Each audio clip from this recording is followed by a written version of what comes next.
နော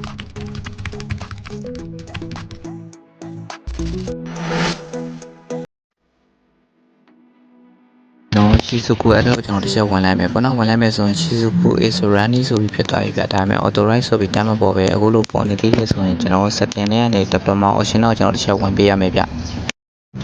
အဲ့တော့ကျွန်တော်ဖုန်းရဲ့ setting လေးတော့ကျွန်တော်တစ်ချက်ဝင်ပြီးတော့ကျွန်တော်တို့ဒီ setting ရဲ့ server လေးမှာပေါ့နော် server လေးမှာကျွန်တော်ဒီ VE developer လို့ကျွန်တော်တစ်ချက်ရိုက်ရှာလိုက်မယ်ဗျ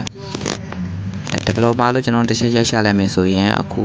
အောက်မှာပေါ့နော်အောက်မှာကြားလာတဲ့ developer option ဆိုတာရှိရဗျအဲ့ဒီရေးရှာလေးတွေကိုကျွန်တော်တစ်ချက်ထပ်နှိပ်လိုက်မယ်ပေါ့နော်